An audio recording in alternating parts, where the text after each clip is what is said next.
as I had mentioned before, but Robin didn't hear it. I've been writing a poem every day in 2019, and the one I wrote yesterday mentions a cat. But I'm not going to read on this round, I'll read it the next one. But you're going to get it. Oh, yeah, I tease you. Tease you with the cat poems. Yes, I don't know. If I'm trying to pick things from different themes, this first one's going to be a long one.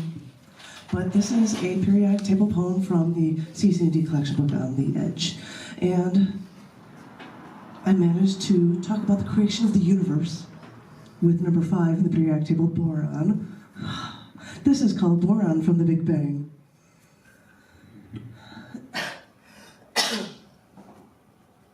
The Higgs field, the Higgs boson, the Higgs particle, the God particle, as some have called it. It's an elusive elementary particle theorized about for nearly half a century. They call it the God particle because it might have created all matter. You see, scientists are trying to figure out how the Big Bang started to evolve. You see, the theory is that all of this universe's energy was created from this massive explosion from nothingness. But the question remains, how did any of that energy turn into matter? Because during the first few minutes of our universe after the Big Bang, the temperature was so hot that it was too hot to actually have any binding energy that could have actually supported any matter, even hydrogen or its isotopes, deuterium. With temperatures so hot, this bottleneck actually delayed the formation of anything until the universe was cool enough to make anything out of anything. But just a few minutes after the Big Bang, elements burst forth because the universe suddenly got just cool enough. But at 20 minutes after the Big Bang, 20 minutes after the Big Bang, I just wanted to repeat that one, 20 minutes after the Big Bang, the universe was suddenly too cool for nuclear fusion or nucleosynthesis. And that is when elemental abundances were nearly fixed. This means that hydrogen, helium, and trace amounts of lithium, beryllium, and boron were the elements formed in those first 3 minutes of the Big Bang.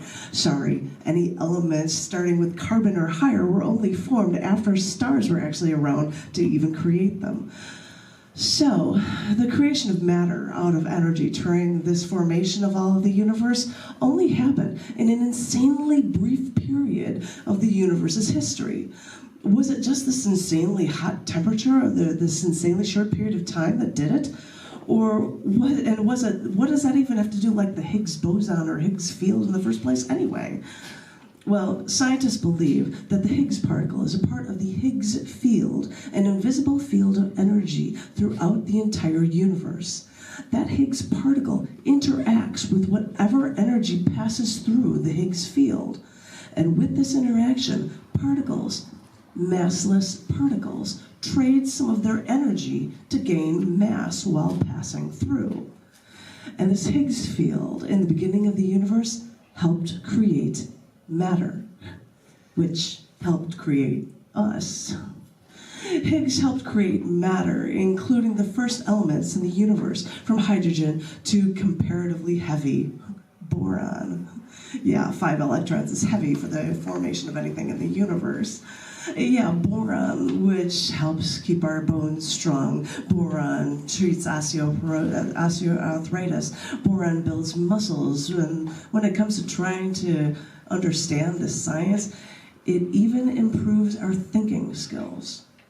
We've known of boron throughout the years because from the deserts in Tibet or from the China in glasses through to Persia before it got to Italy where it was used for medical purposes.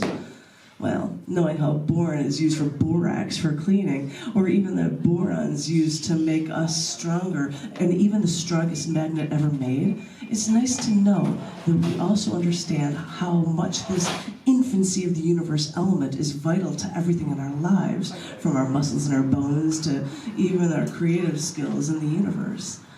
Yeah, it's cool to see how scientists are starting to piece together how matter came to be in this universe. Because without that Higgs field and without that Higgs particle, energy would never have turned into boron, or even us, or anything in the universe. I can't believe that didn't know you were getting such a science lesson, did you? But well, now I'm gonna make it all weird and female-oriented or something. This was from a series called Destruction Instructions. So this is about, like, you know, getting back at people or something. And this is from this series, and this is in the end of the year, last year in Chicago Show a Year-Long Journey. And this poem is called 103 Destruction Instructions, Run Faster. I keep doing this to myself. I keep coming back. I beg for attention. I don't know how to stop because I don't know how to be alone. So I keep giving you one more chance to make it perfect, one more chance to rescue the damsel. But I'm not a damsel, and I'm not being rescued. And I don't know which one of us lit this match to set this relationship on fire.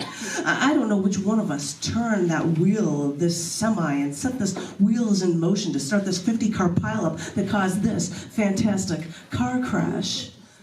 I don't know. You say that it's my nagging. But if you weren't so wrong all the time, you wouldn't have to hear me complain. And you say that you can't yell at me for my accomplishments. Well, I mean, I'm younger than you, and I made more money than you as an artist, so why can't you actually win in the workforce? And don't tell me that other men are hitting on me. That only means that I'm good looking, and I've got more male friends anyway. You shouldn't get all worked up over it. Get over yourself.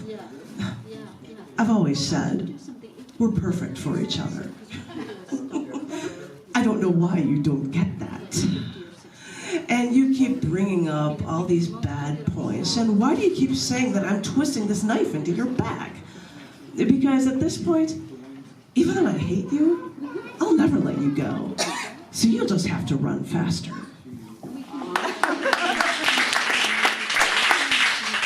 I'd like to share one short new one with you that is not cat related.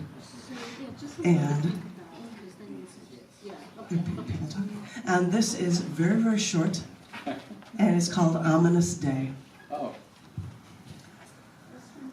As a gladiator here, I proudly drew my sword and fought. I was revered in Pompeii, winning too many battles to count. On one ominous day, when I saw Mount Vesuvius erupt, I drew my sword and charged toward that mountain.